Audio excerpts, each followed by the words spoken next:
Marino es diputado de Unión por la Patria, nos está acompañando en el día de hoy. Preguntarle cuál va a ser la situación, más que nada teniendo en cuenta, tratando de hablar un poco más de esto que está ocurriendo, de que no llegan los alimentos a los comedores y que más allá de todo eso no hay ningún tipo de respuesta. Juan, muchas gracias por estar con nosotros. Bueno, gracias por la invitación. Sí, no hay respuesta de parte de la ministra Petovelo, una ministra que ha demostrado un nivel de insensibilidad nunca antes visto, que le dijo a la gente que vayan uno por uno y que los iba a recibir, y cuando la gente hizo una fila de más de 25 cuadras, se negó a recibirlos, los dejó bajo el rayo del sol con temperaturas muy altas.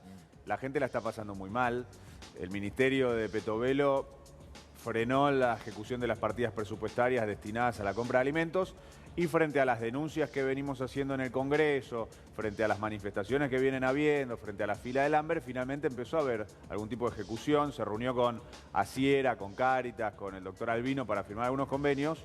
Ahora, esos convenios no son más del 5% del presupuesto que tiene para alimentos y del universo de comedores populares que hay a nivel nacional. Por eso, ahora que reconoció que tiene que reunirse con representantes de organizaciones, que es lo que ella decía que no iba a hacer, le decimos hay que reunirse con todos los sectores que agrupan a todos los comedores del país y garantizar la asistencia alimentaria. Vamos a chocar con todos esos sectores. Esto, digo, ¿no es más una estrategia, digo, de ir al choque y poner o inventarse un adversario? Digo, ahora el enemigo, por ejemplo, pasa a ser el Congreso.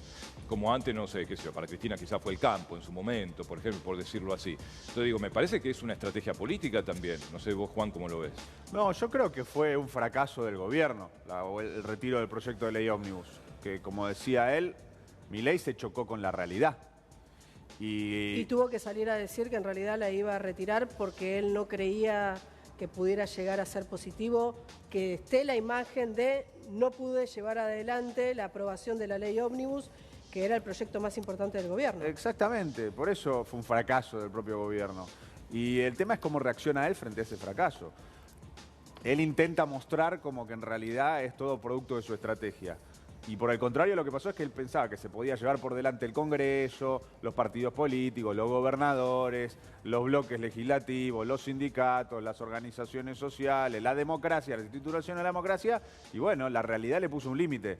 El tema es cómo reacciona él frente a ese límite, porque o puede reconocer la realidad, adecuarse a la realidad y empezar a dialogar, a negociar, o puede arrancar para el lado contrario. ¿No crees que es extremadamente político, Marino? ¿No crees que en realidad es una persona, me parece a mí, estamos ante algo desconocido, ante un paradigma, me parece, en la política?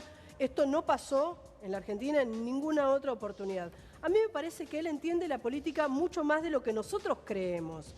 Había un conflicto con la Iglesia, habían salido de alguna manera a llevar adelante un reclamo diciendo no se puede ajustar con los alimentos, se llevó adelante una negociación con Cáritas. Entendió que, por ejemplo, el rechazo de la ley ómnibus podía llegar a quitarle imagen positiva.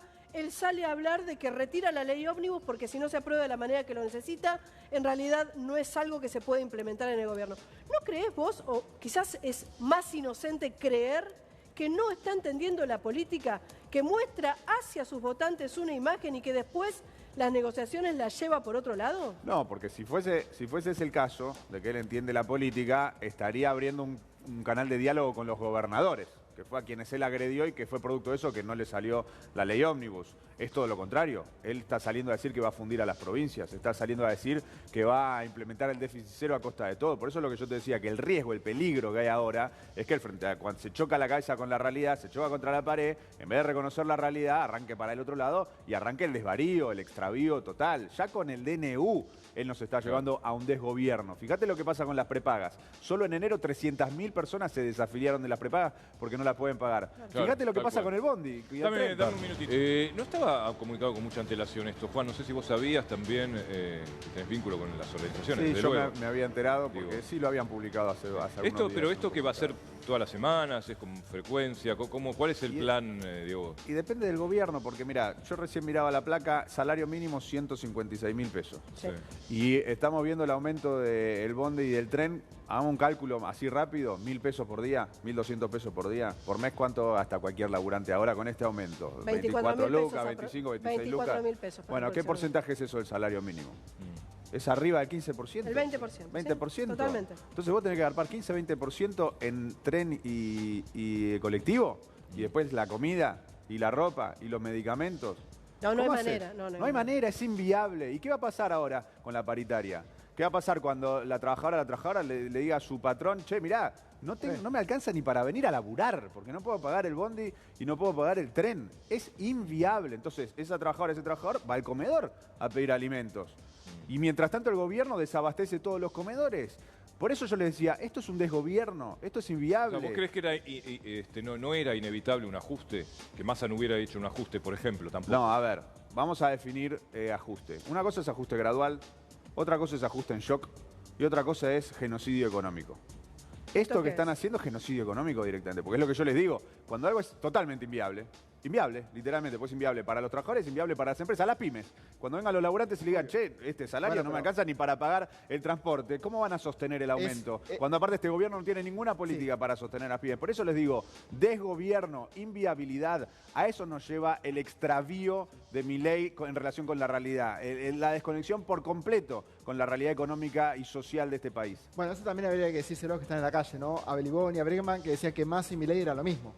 Claramente no es lo mismo y lo decían ellos. Bueno, nuestro caso no es ese. No Yo es el soy caso de diputado ustedes, nacional pero por bueno, Unión te por la comento Patria. porque ellos decían que era lo mismo. Lo decían acá. Beliboni acá salía todos los jueves ómnibus, todos los días con su protesta. Pero y decían que era aparte lo hay mismo. otra cosa, déjame decir otra cosa, porque también esto para los votantes de Milei, por lo que charlábamos antes. Esto tampoco es lo que él propuso, ¿eh?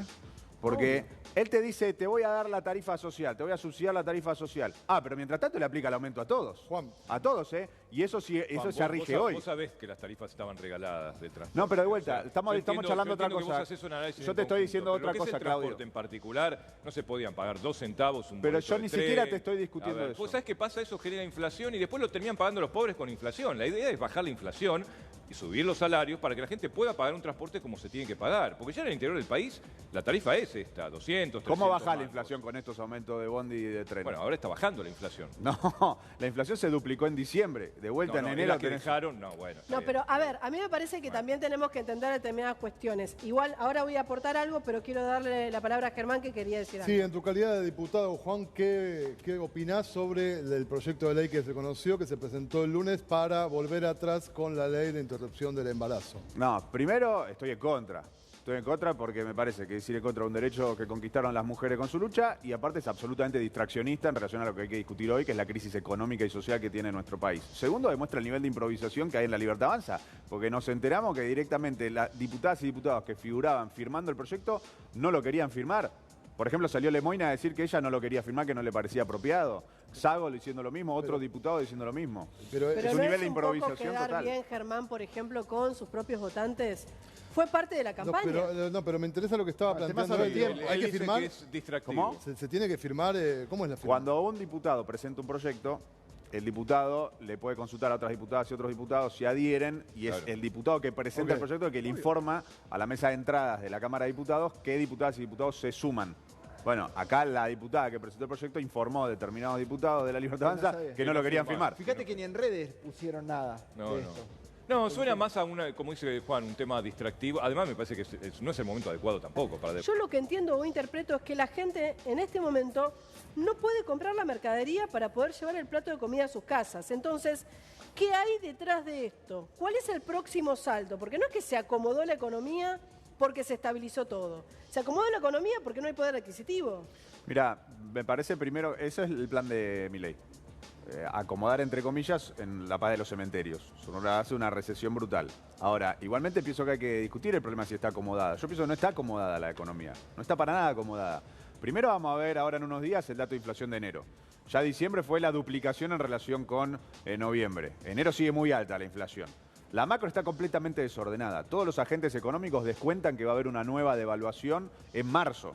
¿Eso qué te marca? Eso te marca que caracterizan que no hay un orden macroeconómico. Estamos en un desgobierno hoy, que se verifica en lo que decía Fernando sobre las no designaciones de funcionarios en áreas clave de gobierno para tomar decisiones de gestión, como por ejemplo tramitar el aumento del límite que hay para cargar la SUBE en los lugares donde vas a cargar la SUBE. Un montón de gente que trata de cargar la SUBE y no encuentra dónde.